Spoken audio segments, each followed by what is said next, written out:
प्राकृतिक आपदाएं, ये शब्द सुनते ही हमारे दिमाग में क्या आता है? तबाही, अफरा तफरी, ऐसी घटनाएं जिन पर हमारा कोई बस नहीं चलता। लेकिन क्या ये वाकई इतनी बेतरतीब हैं? क्या हो अगर इन भयानक घटनाओं के पीछे के विज्ञान को, इनके काम करने के तरीके को समझा जा सके? आज हम ठीक यही करने वाले हैं। उन ताकतों को समझने की कोशिश करेंगे जो हमारी इस दुनिया को बनाती भी हैं और कभी-कभी बिगाड़ती भी हैं।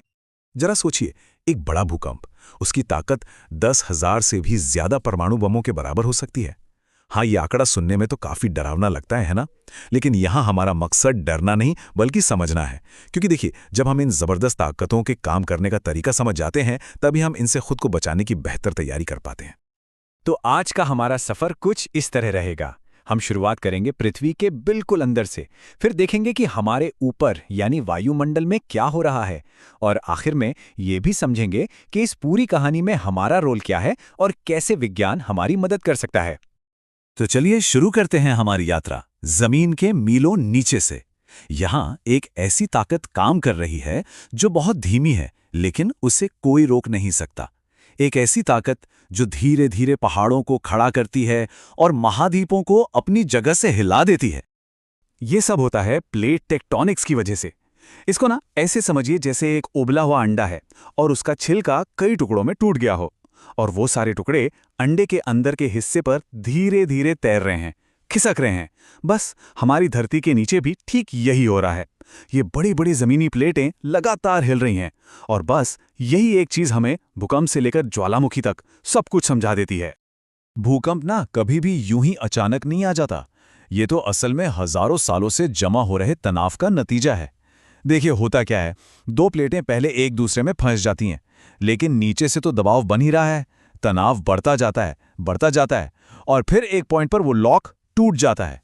प्लेटें जोर से खिसकती हैं, और जो भी ऊर्जा इतने सालों में जमा हुई थी वो तरंगों के रूप में बाहर निकलती है, और बस जमीन कांप उठती है। और जैसे भूकंप पृथ्वी के अंदर के तनाव को रिलीज करते हैं, वैसे ही ज्वालामुखी भी हैं। ये हमारे ग्रह के एक तरह से प्रेशर रिलीज वाल्व हैं। जब जमीन के नीचे दबाव बहुत ज्यादा बढ़ जाता है, तो ये पिघली हुई चट्टान यानी मैग्मा को जबरदस्त ताकत से सतह की ओर धकेलता है। एक तरह से ये धरती के सांस लेने और अपना प्रेशर कम करने का तरीका है। तो ये तो हुई जमीन के नीचे की धीमी लेकिन जबरदस्त हलचल की बात। अब अपना ध्यान यहां से हटाकर ऊपर ले चलते हैं, हमारे वायुमंडल की तरफ। यहाँ की कहानी बिल्कुल अलग है। यहाँ ऊर्जा तेज है, घूमती हुई है, और इसे चलाने वाली शक्ति भी कहीं बाहर से आती है। ये टेबल इन दोनों ताकतों के बीच का फर्क बिल्कुल साफ कर देता है। एक तरफ हैं भूवैज्ञानिक ताकतें, जिनका सोर्स है पृथ्वी की अपनी अंदरूनी गर्मी। ये लाखों सालों में बहुत धीरे धीरे काम करती हैं। और दूसरी तरफ हैं वायुमंडलीय ताकतें, जिन्हें ऊर्जा मिलती है सूरज से, और ये घंटों और दिनों में ही बड़े बड़े बदलाव ला सकती हैं। एक धीमी और भारी है, तो दूसरी तेज और बेचैन। तो फिर ये बड़े बड़े तूफान जैसे हरिकेन या चक्रवात आखिर बनते कैसे हैं? इसे एक बहुत बड़े हीट इंजन की तरह सोचिए। इसकी शुरुआत तब होती है जब सूरज समुद्र के पानी को बहुत ज्यादा गर्म कर देता है। फिर ये गर्म और नम हवा तेजी से ऊपर उठती है, जिससे नीचे एक कम दबाव का एरिया बन जाता है। अब उस खाली जगह को भरने के लिए चारों तरफ से हवा आती है, और पृथ्वी के घूमने की वजह से वो एक घूमते हुए तूफान में बदल जाती है। और नियम बहुत सीधा है, पानी जितना गर्म होगा, तूफान उतना ही ताकतवर होगा। अब तक हमने दो अलग अलग दुनियाओं को देखा, एक जमीन के नीचे, एक आसमान में। लेकिन कुछ सबसे खतरनाक आपदाएं तब होती हैं जब ये दोनों दुनियाएं आपस में टकराती हैं। जब भूविज्ञान और मौसम विज्ञान का आमना सामना होता है, तो नतीजे बहुत विनाशकारी हो सकते हैं। ये सवाल ही अपने आप में कितना हैरान करने वाला है ना, कि समुद्र की गहराइयों में जमीन का एक छोटा सा कंपन मीलों दूर किनारे पर पानी की एक विशालकाय दीवार कैसे खड़ी कर सकता है? इसका जवाब भूविज्ञान और पानी के फिजिक्स के मेल में छुपा है। चलिए देखते हैं ये होता कैसे है। ये टाइमलाइन एक सुनामी के पूरे सफर को दिखाती है। सबसे पहले समुद्र के नीचे एक भूकंप पानी की एक बहुत बड़ी मात्रा को अपनी जगह से हिला देता है। अब ये सिर्फ पानी नहीं है, ये ऊर्जा है।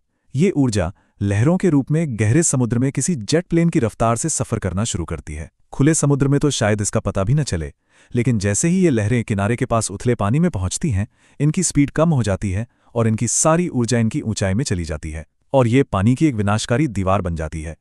ये एक और बेहतरीन उदाहरण है कि कैसे मौसम जमीन पर असर डालता है। एक मामूली सी बारिश एक भयानक भूस्खलन यानी लैंडस्लाइड में कैसे बदल जाती है। यहाँ पर पानी ही विलन बन जाता है। वो उस ताकत को ही कमजोर कर देता है जो मिट्टी को अपनी जगह पर रोके रखती है। तो इसकी रेसिपी क्या है? सबसे पहले बहुत ज्यादा या लगातार बारिश मिट्टी को पानी से पूरी तरह भर देती है। अब ये पानी मिट्टी के कणों के बीच की पकड़ यानी घर्षण को कम कर देता है, एक तरह से चिकनाई का काम करता है। और जैसे ही वो पकड़ कमजोर होती है, गुरुत्वाकर्षण यानी ग्रेविटी अपना काम करती है और पूरा का पूरा ढलान, मिट्टी, पत्थर सब कुछ नीचे खिसक जाता है। अब आते हैं इस पूरी कहानी के सबसे जरूरी हिस्से पर, हमारी भूमिका। देखिए, एक प्राकृतिक खतरा जैसे भूकंप या तूफान और एक मानवीय आपदा, इन दोनों में बहुत बड़ा फर्क है और ये फर्क अक्सर हमारे अपने कामों से तय होता है।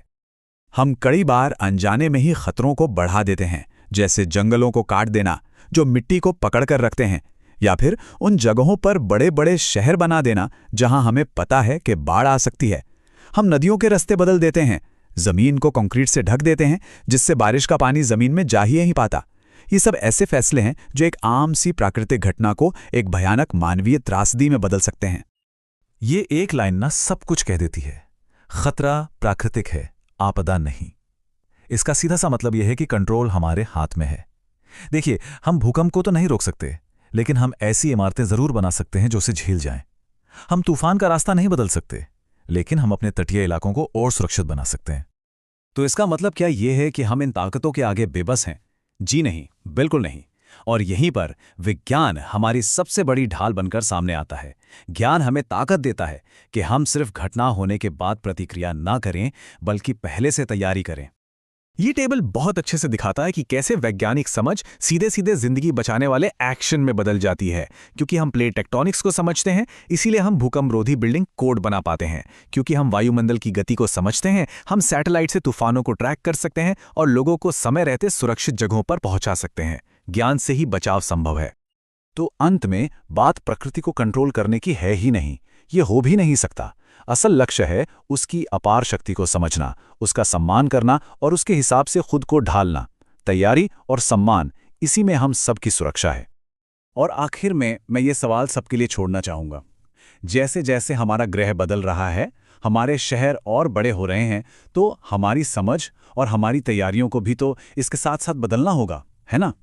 विज्ञान हमें रास्ता दिखाता है, लेकिन उन रास्तों पर समझदारी से चलना, ये हम पर निर्भर करता है, ताकि हम एक सुरक्षित भविष्य बना सकें।